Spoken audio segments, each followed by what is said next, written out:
अस्सलामुअलैकुम, कैसे हैं आप लोग। अच्छा यार, पाकिस्तान में एक ले दे के एक एक्सपोर्ट होती है चीज़ जो हम मैन्युफैक्चर भी करते हैं, वो भी आजकल ख़तरे में है। और उसके जो डेवलपर्स हैं जो वो चीज़ बनाते हैं वो भी आजकल बहुत ख़तरे में हैं, उनकी क्वालिटी भी सही नहीं है। तो आज हमने बात कर रहे हैं हम आईटी सेक्टर के बारे में, जो पाकिस्तान का तकरीबन एक ऐसा इकलौता हिस्सा है जो कुछ ना कुछ मैन्युफैक्चर कर रहा है पाकिस्तान के अंदर, और वो भी आजकल ख़तरे में। तो आज हमने एक ऐसे गेस्ट को बुलाया है जो कि आईटी फील्ड में भी हैं और एजुकेशन रिलेटेड फील्ड में भी हैं। और आईटी का जो सेक्टर है वो इन दोनों फील्ड से मिलकर अफेक्ट करता है। यानी कि अगर अच्छी एजुकेशन होगी तो अच्छे लोग आएंगे, और अच्छे लोग आएंगे तो अच्छा काम होगा, और अच्छा काम होगा तो अच्छा काम एक्सपोर्ट होगा और इम्पोर्ट भी होगा। तो इस बारे में हमने उनको बुलाया है। तो आज हम मिलते हैं, हो सकता है कि कोई सलूशन भी निकल आए, वरना हम अपना दिल तो हल्का कर ही लेंगे। तो चलें शुरू करते हैं।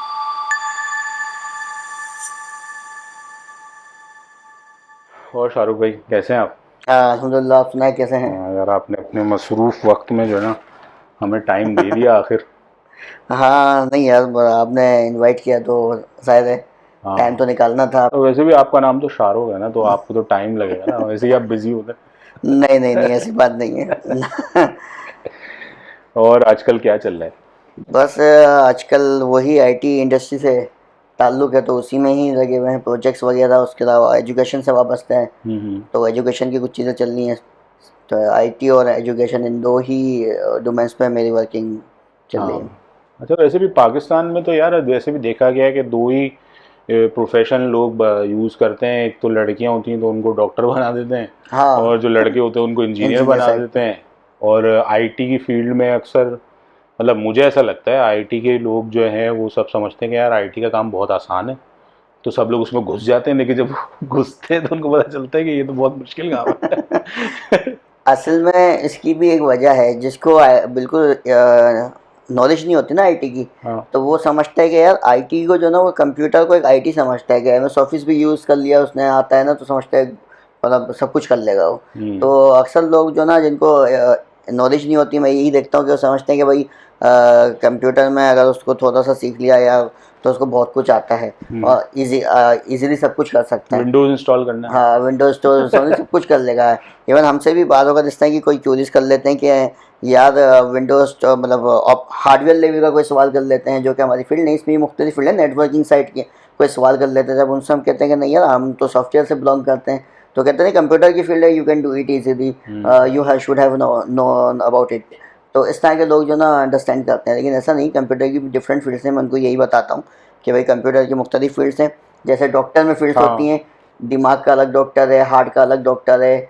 इसी तरह से कंप्यूटर में भी सेक्शन बने हुए हैं। तो हमारा ताल्लुक सॉफ्टवेयर इंडस्ट्री से है, सॉफ्टवेयर बनाने उससे रिलेटेड कोई क्यूरी है तो वी आर अवेलेबल। हाँ। तो ये तो वजह तो है। आपने कैसे स्टार्ट करा था आईटी में, या किसी को देखा था बहुत पैसे आ रहे हैं उसके पास तो बोले यार मैं भी आईटी में चले जाता हूँ, या कोई शौक वौक था, या अगर दूसरों सही, की टेंशन लेने का शौक था शायद आप?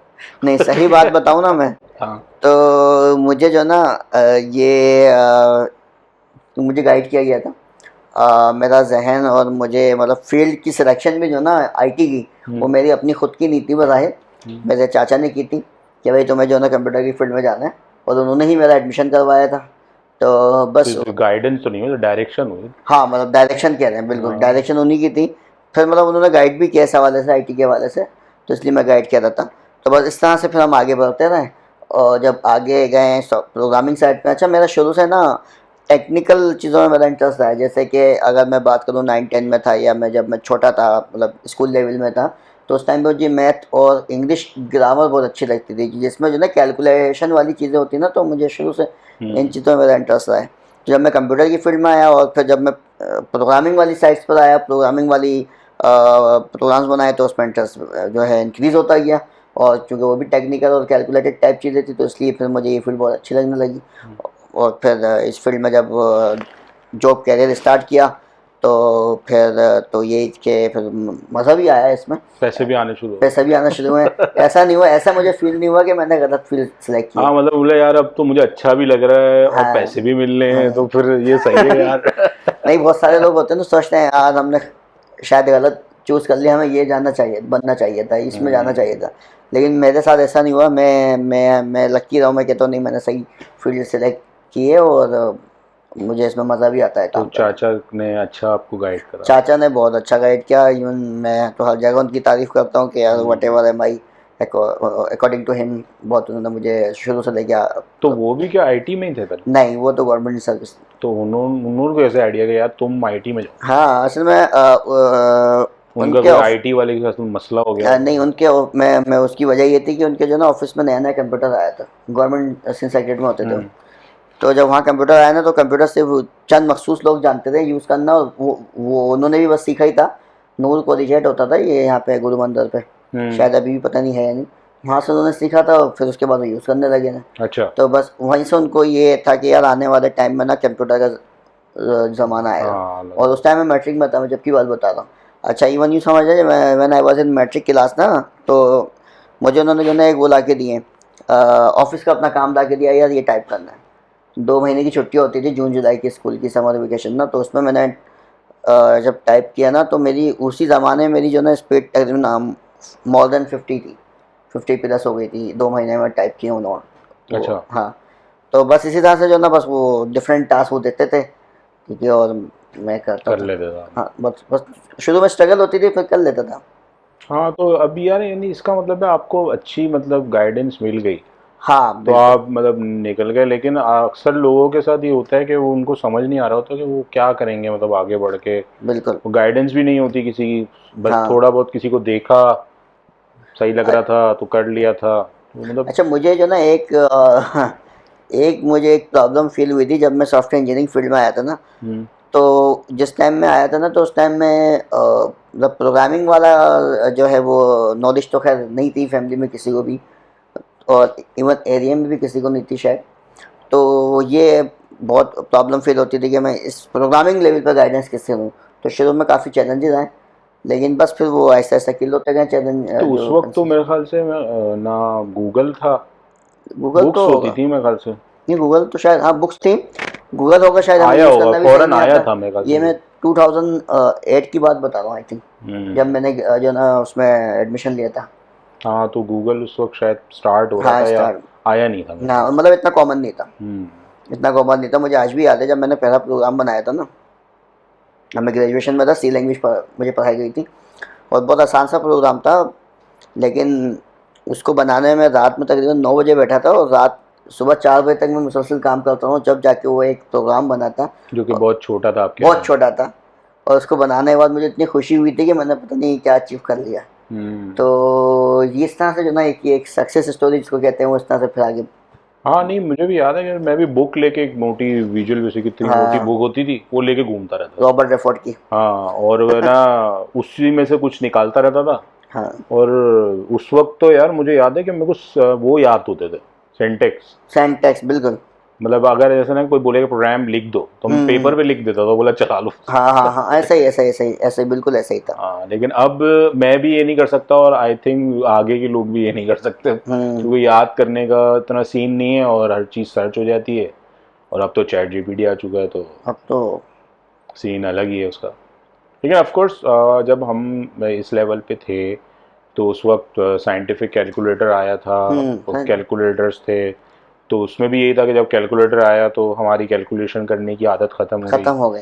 अब इसी तरह अब हम या कैलकुलेटर भी यूज़ नहीं करते, वो चैट जीपीटी से पूछ हाँ लेते हैं। हाँ हाँ, ये तो है। जितनी इस तरह की चीज़ें आ रही हैं, आसानियाँ तो हो रही, लेकिन हमारी अपनी जो स्किल्स है ना, वो थोड़े डाउन हो रहे हैं। हाँ लेकिन एक तरह से टूल्स जो आ गए हैं तो फिर अब डिमांड भी बढ़ गई ना, कि अब यार ये छोटा मोटा काम तो ये टूल कर लेगा, तुम कुछ और आगे सोचो। कुछ आगे सोचो, ये है मसला। ये है। अच्छा तो गाइडेंस का मैं जब तक बात कर रहा था कि स्टूडेंट की गाइडिंग का मतलब आप कह सकते हैं कि अभी एक वो है, कमी है किस हवाले से? कि भाई क्या कैरियर चूज़ करना है। अब जैसे 9-10 में एक मौका मिलता है, उसको पता ही नहीं होता 8 क्लास के बाद भाई साइंस में जाना है, कॉमर्स जाना है, हाँ उसको समझ बिल्कुल, ही नहीं आ रहा, समझ नहीं आता। उसका कोई आइडिया नहीं है दुनिया का उसको तो। बिल्कुल सही लेकिन कह उसको रहे हैं। एक दिन देते हैं, कल लिख के आ जाना भाई। हाँ। बस यहाँ तक होता है। नहीं, इसके लिए जो ना एक सॉल्यूशन है हमारे, मतलब मैं समझता हूँ एक सॉल्यूशन है, लेकिन कुछ इदारे उसको फॉलो भी करते हैं। मैंने इदारों को सजेस्ट भी किया है, स्कूल को मैंने सजेस्ट किया है, मेरा एजुकेशन से भी मतलब एक है ताल्लुक़ है गहरा, तो मैंने इदारों को भी सजेस्ट किया है। मैं कहता हूँ जो हमारा मैट्रिक का बच्चा है ना, उसको जो ना हर टॉपिक के हवाले से और कंसर्न पर्सन जो है उससे एक वर्कशॉप रखवाया जाए, ताकि उसको हर टॉपिक हर फील्ड का पता हो, इस फील्ड के क्या स्कोप है और एक्सपर्टीज़ क्या है, और इसके बाद उसको फ़ायदा क्या होगा। हर फील्ड के बंदे को बुलाया जाए, मतलब ख़ास फील्ड, सारी फील्डें तो खैर बहुत सारी हैं, लेकिन ख़ास फील्ड के बंदों को बुलाया जाए। कभी किसी का हो गया, कभी किसी का हो गया, तो तकरीबन ये एक कोई वीक का कोई डे सेलेक्ट कर लें, जैसे नॉर्मली फ्राइडे या सैटरडे स्कूल वाले जो है वो लास्ट डे होता है, तो उसको सिलेक्ट करते हैं और उसमें किसी कंसर्न बंदे को पर्सन को बुलाते हैं और वो फिर उसके हवाले से एक्सप्लेन करता है।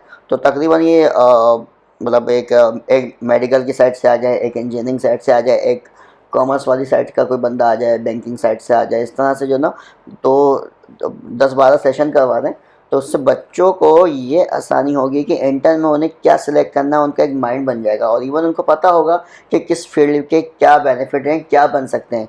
क्योंकि नॉर्मली 9-10 के बच्चे को नहीं पता होता मुझे आगे क्या लेना चाहिए, क्यों लेना चाहिए, ये नहीं पता होता। तो ये ऐसे ही पता चल सकता है जब हम उनको इस तरह से अवेयरनेस दें।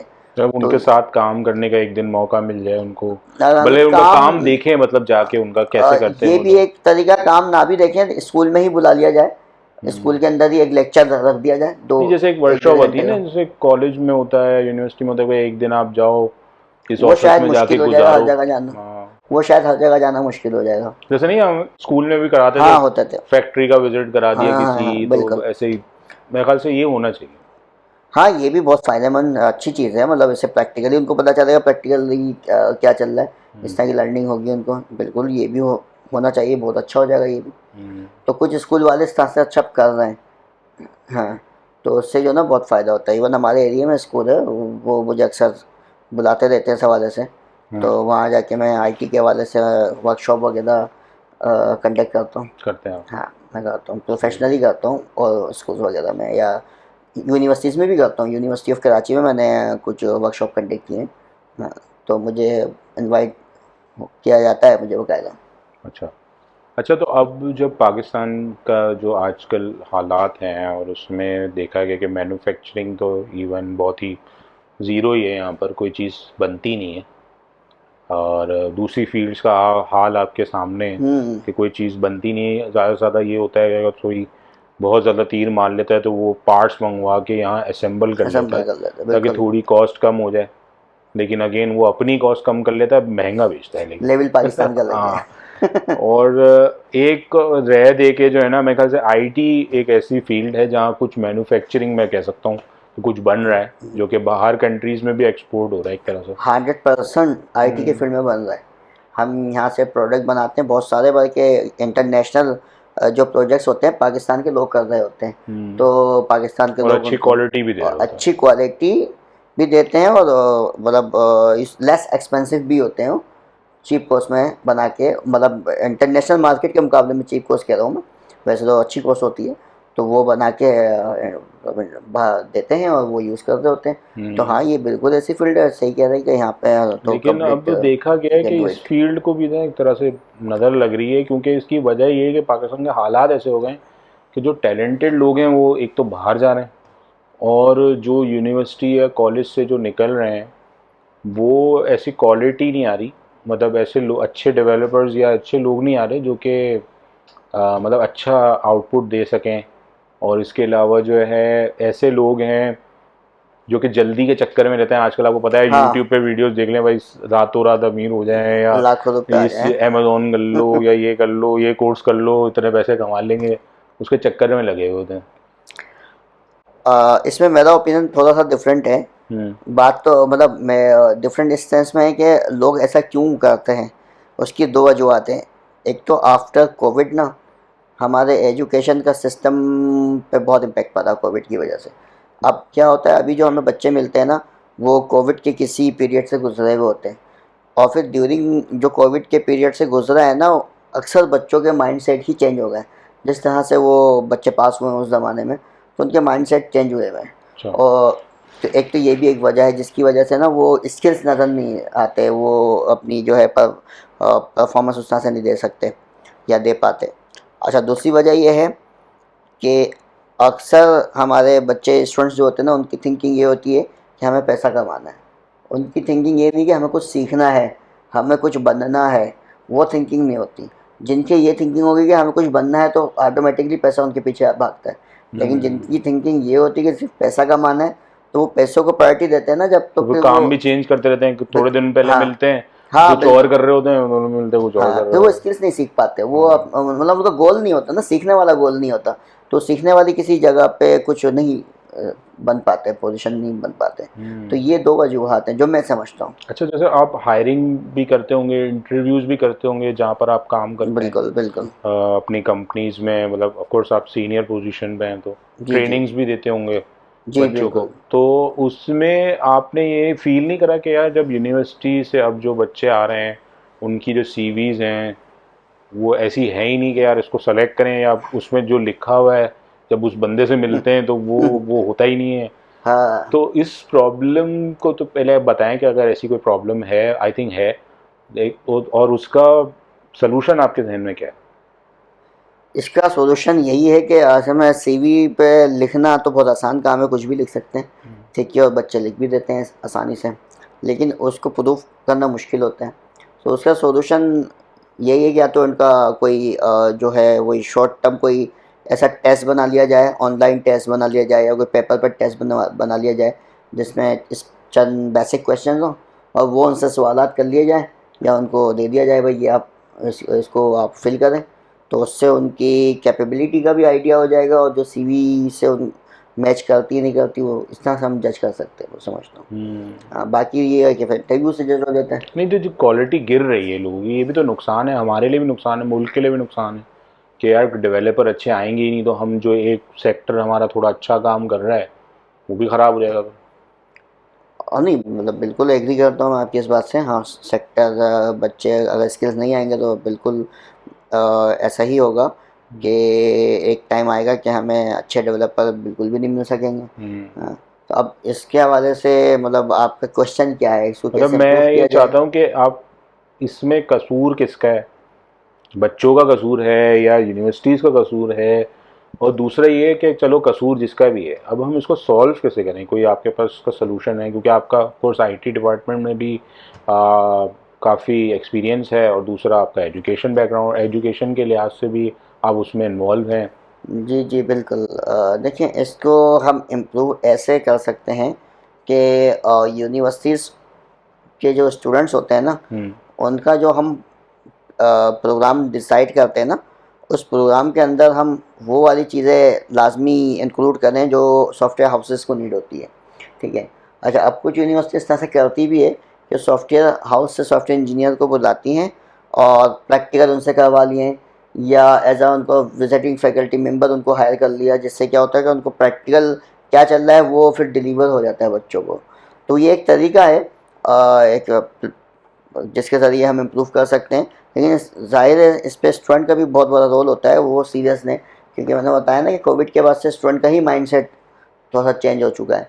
तो जिन जो आज भी अच्छे बच्चे मौजूद हैं जो कहते हैं नहीं हमें मतलब कुछ बनना और सीखना है, तो वो सीख जाते हैं। अच्छा, अब कुछ लोग ये भी समझते हैं कि भाई यूट्यूब आए है या सोशल मीडिया से सीख लेंगे हम, तो सोशल मीडिया या यूट्यूब से सीख तो सकते हैं, लेकिन उसको सीखने के लिए भी वो एक स्किल्स चाहिए। तो टीचर की अपनी वैल्यू अपनी जगह है, ऐसा नहीं कि टीचर के बगैर कोई स्टूडेंट बोले मुझे without teacher I can do everything, it is impossible. Teacher की अपनी एक वैल्यू है।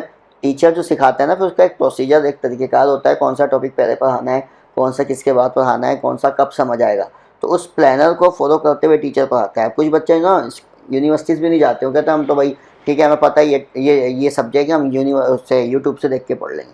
अब यूट्यूब से देख के पढ़ तो लेते हैं, लेकिन उन्हें मतलब ज़ाहिर है और टीचर वाली बात यूट्यूब से नहीं आ सकती। क्योंकि यूट्यूब वो भी तो टीचर ही होता है जो पढ़ा रहा होता बिल्कुल होता है यूट्यूब वाला टीचर, लेकिन मसला ये होता है कि अब जो एक टीचर ने पूरा कोर्स प्लान किया हुआ है, ठीक है, वो कोई जो बच्चा होगा यूट्यूब से पता है कोई बीच का टॉपिक उठा के सर्च करना शुरू कर देंगे, तो स्पेसिफिक टॉपिक तो उसको शायद समझ आ जाए, या हो सकता है उसको ना भी आए, है, वो क्योंकि उस उसके वक्त कोई पीछे काम पड़ा हो तो देख लिया हो हाँ उसमें उसके से। पीछे के टॉपिक उसको नहीं पता जो उसको जो ना मतलब जो जो डिपेंड कर रहे होते हैं। हम्म। तो इसलिए जो ना मतलब टीचर की गाइडेंस और यूनिवर्सिटीज़ में सीरियस होना बहुत ज़रूरी है।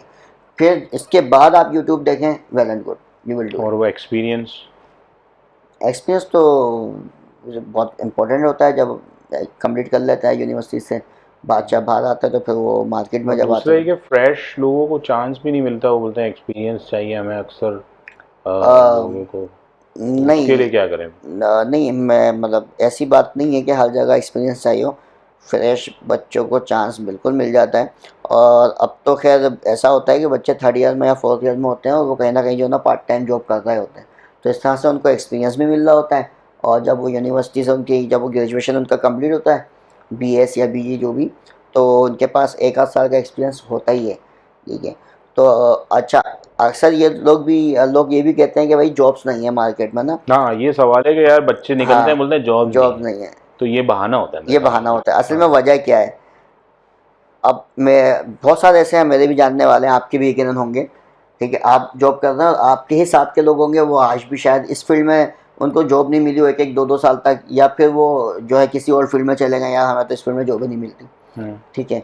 वजह ये नहीं होती कि जॉब नहीं है, वजह ये होती है कि यार उन्होंने स्किल्स नहीं है, सिर्फ डिग्री ले ली है लेकिन उन्होंने सीखा नहीं है। हम्म। सीखना और डिग्री दोनों होना बहुत ज़रूरी है। ठीक है। तो जॉब उन्हीं के लिए जिनको स्किल्स भी हों, क्योंकि डिग्री जो होती है ना, आपको बस एक चाबी है, वो आप की है, वो अंदर तो आ गए। अब आपने इंटरव्यू में अपने आप को जो है प्रूफ करना देना है है। कि यार मुझे आता है। अब इंटरव्यू में आप नहीं आता तो बाहर हो जाते हैं। तो ये वजह होती है कि जॉब्स हैं, लेकिन जिसको आता है उसके लिए जॉब्स हैं, जिसको नहीं आता वो फिर बेचारा परेशान हो रहा होता है। तो हम सीखते ही नहीं हैं, हम ये सोच के पढ़ा ही नहीं कि नहीं भाई जॉब्स नहीं है, जॉब्स नहीं है। तो ये मैं समझता हूँ कि ये गलत थिंकिंग है। हम्म। जॉब्स हैं हर फील्ड में। आज भी अच्छा हाँ, क्योंकि बच्चा एम्प्लॉयर्स को देखा गया है वो ढूंढ रहे होते हैं ढूंढ रहे टैलेंट। होते और ये जो दूसरे बच्चे हैं जो बाहर निकल के बोल रहे हैं यार जॉब ही नहीं है, मिट ही नहीं रहे हमें जॉब। हैं। हाँ, तो कोई ऐसे बच्चे से ना बिठा के ना इंटरव्यू कर ले, पता चल जाएगा वो क्यों उसको जॉब क्यों नहीं मिले, खुद ही अंदाजा हो जाएगा। जो बच्चा कहता है ना जॉब नहीं है, जॉब नहीं, उसको आजा बैठ जाओ इंटरव्यू, हाँ, जरा तो पता अंदाजा करें क्या मसला है। क्या मसला हम्म। हाँ, क्योंकि बहुत सारे डिग्री मिल ले लेते हैं बच्चे, रट के या कुछ करके भी बस इम्तिहान में पास हो जाते हैं, लेकिन उनको पास स्किल्स नहीं होते हैं, जिसकी हम्म। वजह से बेचारे वो फिर अच्छा, स्ट्रगल तो करते हैं। दूसरा अब इस तरफ आता है कि आजकल वो भी चल रहा है कि भाई डिग्री बेकार होती है, स्किल्स ले लो बस। ये थिंकिंग है, लेकिन ऐसा नहीं है, डिग्री की अपनी वैल्यू है। क्या हाँ, वैल्यू है? अगर आप पाकिस्तान से बाहर जाते हैं कई अच्छे तो जगह, एज अ पेपर बस वैल्यू है या मतलब कुछ सीखता भी है बंदा? नहीं सीखता तो जाहिर है। हम्म। हाँ, जब 4 साल बच्चा एक यूनिवर्सिटी में गुजारता है तो सीखता भी है। तो मैंने कहा ना कि 4 साल गुजारने के बाद सिर्फ डिग्री होने वाला बच्चा कहता है ना अगर कि वो जो, रट्टा मार लिया उसने। हाँ, तो उसके लिए जॉब नहीं है। लेकिन डिग्री के साथ अगर उसने 4 साल वाकई सही से गुजारे हैं, स्टडी करके गुजारे हैं, तो उसके लिए जॉब्स हैं। हम्म। तो सीखता है, यकीनन सीखता है, जब भी तो उसको जॉब मिलती है। हम्म। तो जॉब भी के लिए करें काम हम क्या हो? यहाँ पर एक और भी कॉन्सेप्ट है ना, यानी कि यूनिवर्सिटी और कॉलेज में बोलते हैं यार ये पढ़ लो या डिग्री निकाल लो, या आपको भी बोला होगा कि भाई जब हाँ, शुरू में कि यार आईटी की जॉब कर लो। बिजनेस पॉइंट ऑफ व्यू से कोई भी गाइड नहीं करता, ना कोई उस तरफ जाने का भी बोलता है कि भाई बिजनेस छोड़ो जॉब कर लो, जॉब सही है बस। बिल्कुल। असल में उसकी वजह यह है, बिजनेस एक रिस्क है। हम्म। ठीक है। और खैर जो रिस्क रहता है वो कामयाब भी होता है, और हम्म। उसमें मतलब प्रॉफिट एंड लॉस दोनों हैं। हम्म। तो इसलिए लोग बिजनेस को प्रीफर कम करते हैं जॉब तो को। जॉब भी तो रिस्क है, वो तो चले जाती है। जॉब चली जाती है, लेकिन जॉब में ये पता होता है कि जॉब मिल गई ना तो इसमें अगर जाएगी तो लॉसेस के अलावा और कोई लॉस नहीं है। ऐसा नहीं हो सकता कि आपको जो ना किसी महीने बोले यार आज इस बार आपको सैलरी कम मिल रही, या जॉब ख़त्म भी हो गई तो फिर उसका ऑप्शन होता है दूसरी जॉब फाइंड करना। लेकिन बिजनेस चेंज करना या दूसरा बिजनेस में स्टार्ट करना इतना आसान नहीं होता। उसके लिए इन्वेस्टमेंट भी चाहिए होती है, टाइम भी चाहिए होता है, फिर जाके उसका तबाह तो तबाह आउटपुट सब। मिलना शुरू होता है। तबाह तो फिर सब तबाह। हाँ, तब और तो फिर सब तबाह। तो जो बिजनेस माइंड सेट वाले लोग हैं वो आज भी बिजनेस करते हैं। और ऑफ कोर्स सब लोग सब चीज़ें नहीं कर सब सकते। लोग सब चीज़ें नहीं कर सकते हैं, सही बात है। हम्म। दुनिया का सिस्टम ऐसे ही चल रहा है, डिफरेंट फील्ड्स हैं, हर बंदा एक फील्ड में भी नहीं जा सकता, बाकी फील्ड क्या करेंगे। तो हर फील्ड में आपको लोग मिलेंगे, जब भी दुनिया चलती है, एक सिस्टम है पूरा। हाँ। अच्छा, अब आप जो एजुकेशन जो वो वॉलंटरी या जैसे भी आप ऑफ़र करते हैं उसमें आप क्या क्या चीज़ें पढ़ाते हैं? अभी किस तरह उसमें किस तरह के स्टूडेंट्स को आप लोग, मतलब आपका क्या एम है पढ़ाने का, मतलब शौक़ है? हकीकत बताऊं तो मैं जो ना ये मेरा शौक है। हाँ, क्योंकि मैं जब मैट्रिक क्लास में था ना, जब मैं इंजीनियर मतलब मैट्रिक क्लास में था, और तो उस टाइम से ना मैं टीचिंग फील्ड से वाबस्ता हूँ। हम्म, तो बस इसलिए वो मेरा एक शौक़ है। जब मैंने सॉफ्टवेयर इंजीनियरिंग कंप्लीट की तो ये एक इंटरेस्ट भी था और ये मेरा प्रोफेशन एक्चुअली, लेकिन टीचिंग मेरा शौक़ है। तो इसलिए जैसे मुझे मौका मिलता है तो मैं पढ़ाता भी हूँ। पढ़ाते हैं हाँ, जैसे जैसे मौका मिलता है। और आप अपने बच्चों को पढ़ाते हैं? हाँ, या अपने बोलते बच्चे नहीं हमें नहीं पढ़ना नहीं, आपसे? नहीं, मेरे बच्चे भी छोटे हैं, वो इस हाँ, तरह की बात कहते नहीं हैं। हाँ, हाँ, लेकिन मैं ये कि कभी कभार उनको मैं वॉच करता हूँ, पढ़ाता हाँ, तो हूँ। उनको उनके बारे में क्या सोचा है आपने? उनको भी डायरेक्ट करेंगे या सजेस्ट करेंगे? मैंने तो सोचा था, मेरी ये दोनों बेटियां हैं, तो मैंने सोचा था डॉक्टर की साइड हाँ, पे, वही लेकिन वही बात हो गई, हाँ, वही हाँ, दौर। हाँ, लेकिन वो मेरी बच्ची का जहन खुद बना, वो कहते हैं नहीं मुझे इंजीनियर बनना है। अच्छा, तो अब तो भाई तो जहाँ कोई और भी तो प्रोफेशन है। बस वो देखते हैं ना, वो अपने पापा को देख के उनका जहन हाँ, इंजीनियरिंग साइड पे जाता है। लेकिन तो उनको बोल दीजिएगा कि भाई ऐसे मैं दिख रहा हूँ खुश अंदर से जो है। खैर अभी तो टाइम है, उनको जब आगे उनको आप जाएंगे तो अपने फिर। क्लाइंट से मिलवा दीजिएगा ना, तो फिर वो मना कर हाँ, देंगे। फिर मना कर। अच्छा, तो वो डॉक्टर, अच्छा एक बेटी आपका इंजीनियर बनना चाहती है हाँ, एक बेटी मेरी इंजीनियर। और दूसरी वो बहुत छोटी है अभी। हाँ, समा वो छोटी है। हाँ, वो अभी इस हवाले से कुछ नहीं कहती, लेकिन एक कहती नहीं मैं पापा को देख के इंजीनियर बनूंगी। टीचर भी तो बन सकती है, आप टीचर भी तो हैं। हाँ, शायद उसको भी इस तरह का शौक है, क्योंकि मैं भी कुछ मेरे इंटरनेशनल टूर भी हुए हैं। तो वो अक्सर ये भी कहते हैं मैं भी इंजीनियर बनूंगी, फिर मैं भी वहाँ जाऊंगी, ऐसे जाऊंगी। हम्म। तो उसको ये चीज़ पता है ना कि हाँ, ये बाकी जो वो ऑफिस में क्या होता है वो नहीं पता हाँ, वो उनको। अच्छा, तो शाहरुख भाई, तो आप काफ़ी टैलेंटेड भी हैं, एक्सपीरियंस भी हैं, तो अरे आप बाहर नहीं गए, मतलब बाहर मूव होने का सोचा नहीं आपने?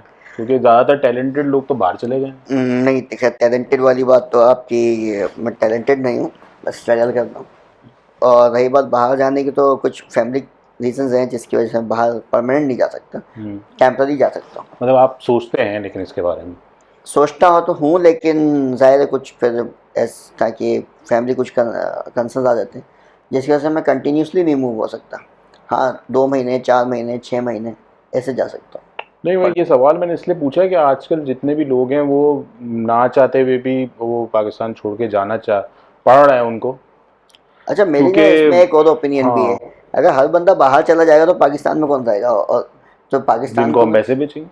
पाकिस्तान को तो अच्छे लोगों की ज़रूरत है भाई। तो वो तो है, लेकिन पाकिस्तान को छोड़ के इसलिए लोग जा रहे हैं कि देखिए, सबसे पहले जो मुझे समझ आता है ना, पैसों का मसला नहीं है। ठीक है, पैसे मतलब कम है, सही है, दूसरे से कंपेयर करेंगे, दूसरे कंट्रीज से कम है, सहूलतें भी बहुत कम है, आपको ऑफ कोर्स अपनी चीज़ें खुद करनी पड़ती हैं, गवर्नमेंट सपोर्ट कुछ भी नहीं करता। ठीक है ना, सब चीज़ें आपको खुद करनी पड़ती हैं और टैक्स भी दें, आप सब चीज़ें करें। ये वजह नहीं है जाने की। सबसे बड़ी वजह है ना, मैं मुझे जो लगता है, या मैं अगर मूव करूं तो वो सिक्योरिटी का मसला, हाँ, पीस ऑफ कह माइंड, सकते हैं। सिक्योरिटी कि मैं अब खड़ा हुआ हूँ बाहर, अबे भाई कोई यहाँ से ना आ जाए, वहाँ से ना आ जाए। हाँ, ये और मैं थोड़ा उसको सा कुछ बोल भी नहीं सकता।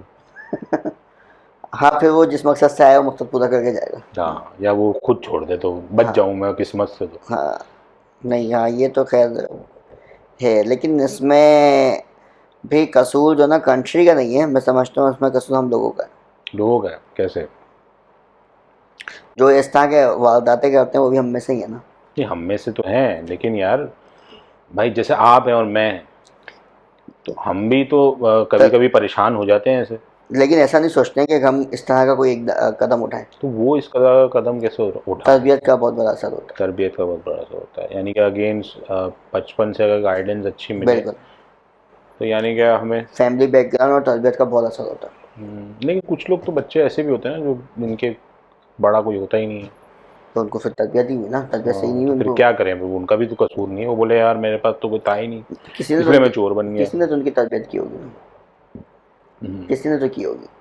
सब लोग शाहरुख भाई अच्छे नहीं होते ना। हाँ, मतलब यही कह रहा हूँ ना, तरबियत का असर है ना फिर। हाँ। सही जिसने भी किए उसका असर है। अच्छा, तो वैसे नॉर्मल जैसे आप सोचते हैं कि भाई मुल्क में कौन रहेगा, वो सब चले जाएंगे, तो सब लोग ऐसा नहीं सोचते ना, काफ़ी लोग अच्छे टैलेंटेड लोग चले जाते हैं। तो बस अब इसमें मसला ये आता है कि जो एम्प्लॉयर्स होते हैं उनको वो हायर करते हैं, उनको भी ट्रेनिंग देते हैं, उनके साथ टाइम लगाते हैं, एक्सपीरियंस देते हैं। अब वो जब एक्सपीरियंस हो जाता है तो वो चले जाते हैं, अब तो देखिए कोई नुकसान मसला है ना नहीं है। ये। कोई मसला नहीं, जाना था उनको, लेकिन अब इतने ज़्यादा लोग जा रहे हैं ना, नहीं देखा अभी तो अब ये टेंशन हो रही है। अच्छा अब ये देखें, एक बंदा है जो पाकिस्तान में उसने सब कुछ हासिल किया, जब हासिल कर लिया तो बाहर जा रहा है।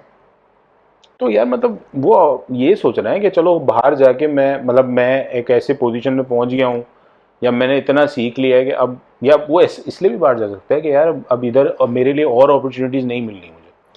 जैसे अब हाँ कोई मतलब ऐसी डिफरेंट फील्ड, जैसे ओपिनियन हो आप सकते इंजीनियर हैं, बन गए या डिफरेंट डॉक्टर ओपिनियन हो बन गए। बिल्कुल बिल्कुल।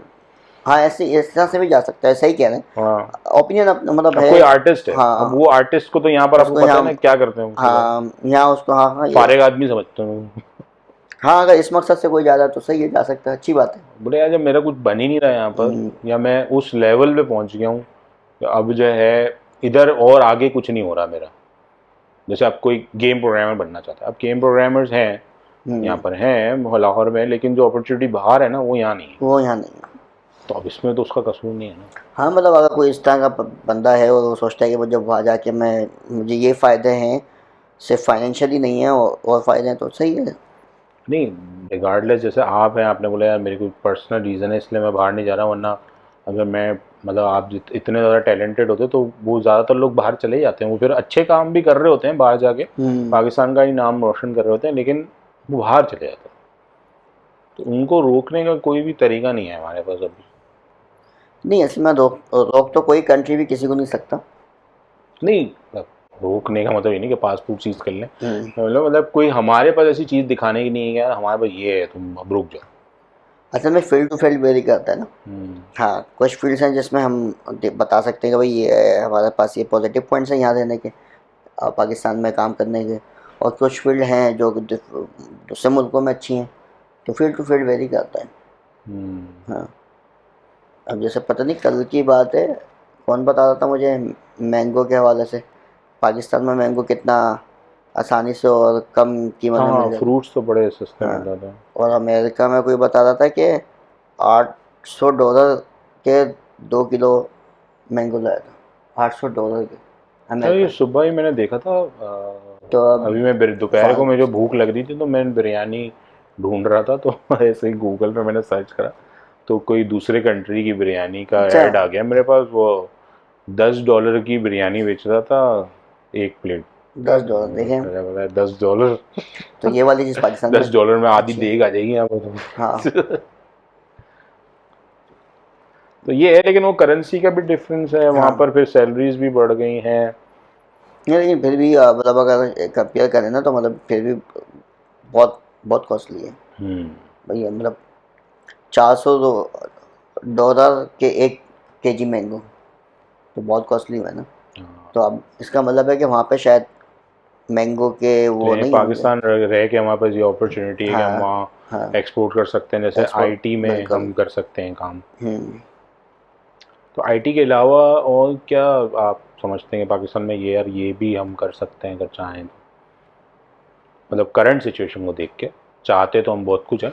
देखिए कुछ बिजनेस ऐसे होते हैं जो हमेशा चलते हैं, कभी ख़त्म नहीं होते। एक हाँ रेस्टोरेंट्स का, एक एजुकेशन का, रेस्टोरेंट तो बहुत हैं।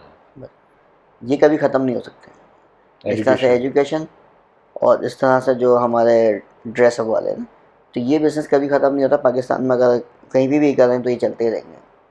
इसमें वो ये नहीं सोच सकता कि यार ये कभी ख़त्म हो जाए, बंद हो जाए, ये ख़त्म नहीं होने वाला। सही सही। बाकी डॉक्टर्स कभी ख़त्म नहीं हो सकते। डॉक्टर्स का तो यार बहुत बुरा हाल है यार पाकिस्तान में। मतलब जो इस तरह का वो काम करते हैं उस तरह की ना इनको रिस्पेक्ट मिलती है, ना कोई टेंजिबल मनी, इतना मतलब सैलरीज भी इनकी इतनी कम होती हैं। इवन के मुझे भी दुख होता है कभी कभी, मतलब इतने हम्म, सीनियर डॉक्टर्स होते हैं वो आईटी के जो नॉर्मल सॉफ्टवेयर इंजीनियर होता है उससे भी कम उनकी उससे भी कम, सैलरीज होती हैं। बिल्कुल सही कह रहे वो फिर बेचारे फिर धोखाबाजी नहीं करेंगे तो क्या करेंगे फिर? हैं। फिर फार्मेसी वाले पकड़ लेते हैं, हमें तुम हमारी दवाई लिख दो, तेरे पैसे ले लो, तो फिर यही करना पड़ता है, क्या करोगे? घर तो चलाना है ना। तो फिर वही मसला हो गया, तो गलत काम करना। नहीं कह रहे, मेडिकल फील्ड में डॉक्टर की अच्छी सैलरीज भी हैं, बहुत हॉस्पिटल कम है। वगैरह में। बहुत कम और है। नहीं, मगर मैं एक और भी अपॉर्चुनिटी डॉक्टर के पास, तो अपना क्लिनिक खोल लें कहीं पे भी। तो आप भी खोल सकते हैं यार, अपना सॉफ्टवेयर हाउस खोल लें आप। अब मतलब सॉफ्टवेयर हाउस खोलने के लिए अकेला थोड़ा सा मुश्किल काम है, लेकिन डॉक्टर अकेले क्लिनिक खोल सकता है और उसके पास पेशेंट आने। अब मैं अगर सॉफ्टवेयर हाउस खोल के बैठ जाऊँ कि मुझे तो नहीं पता मतलब प्रोजेक्ट क्लाइंट्स ढूंढने होंगे। क्लाइंट्स कहाँ से आएंगे, तो डॉक्टर के पास तो आने ही आने। तो ये कुछ डिफरेंस है। तो जब भी वो उसको फिर वो भी लोग उसको ग्रांटेड लेते हैं कि हाँ लो वैल्यू के, यार डॉक्टर तो इधर हर कोने में है। हाँ यानी कि डॉक्टर्स या जो भी फील्ड में आप हैं, अगर उसमें बहुत अच्छे या स्पेशलिटी आपने कर ली तो फिर आप आगे बढ़ सकते फिर बिल्कुल बिल्कुल हैं। स्पेशलिटी बहुत मायने रखती है। चले शाहरुख भाई, बहुत अच्छा लगा आपसे मिलकर। आखिर में हमारी ऑडियंस को कोई मैसेज देना चाहते हैं आप? ऑडियंस को बस मैं यही कहना चाहता हूँ कि आप जो है ना जो भी काम कर रहे हैं उसमें अपनी कंसिस्टेंसी और डेडिकेशन और सिंसियरिटी होनी चाहिए। जब आप डेडिकेशन सिंसियरिटी के साथ काम करते हैं ना तो आप ज़रूर कामयाब होंगे। और जब डेडिकेशन और सिंसियरिटी दोनों नहीं होती ना तो फिर मुश्किल होता है, सर्वाइव करना पड़ता है। तो जो भी काम करें, जिस फील्ड से ही बिलोंग करते हो, डेडिकेशन के साथ करें, सिंसियरिटी के साथ करें, रिस्पॉन्सिबिलिटी के साथ करें, आप ऑटोमेटिकली आप जो ना आगे बढ़ते जाएंगे, अल्लाह ताला आपको कामयाबी देगा। चलें शाहरुख भाई, बहुत अच्छा थैंक यू। लगा आपसे मिलके। चलें भाई, इस तरह हमारा आज का टॉपिक ख़त्म हुआ। अगले एपिसोड में मिलते हैं, जब तक के लिए अल्लाह हाफिज़।